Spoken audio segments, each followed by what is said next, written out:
Hudobné vystúpenia, súťaže a exibičný futbalový zápas nemohli chýbať ani tento rok na najväčšom charitatívno-edukatívnom podujatí roka. Ja už som tu párkrát bola, samozrejme nemám presne spočítané koľkokrát a inak ma veľmi teší byť súčasťou takto krásnej myšlienky, takže klobúk dole pre všetkých, čo to tu dneska organizujú.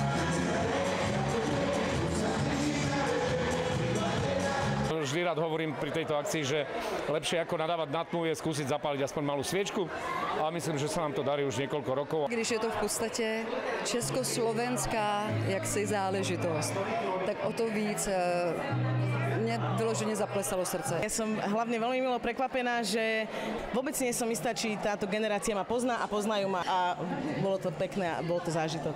Super to bolo, ako vždy skvele zorganizované, skvelá atmosféra, tí mladí ľudia sa vedia baviť. Už to ťaháme so Slavom, čo sa týka integrácie, myslím, že 3. alebo 4. rok, takže sme pravidelní návštevníci. Záverečnou bodkou celého podujatia bola slávnostná recepcia. Všechno, co má něco společného ze slušnosti, mě není cizí. A to, že byť slušný, a kvôli tomu fandím veľmi.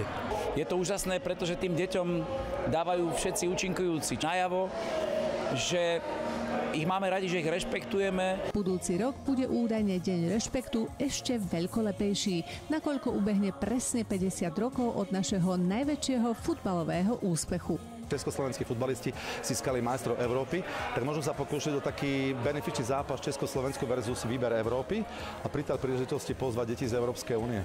Nora Hamar, televízia JOJ.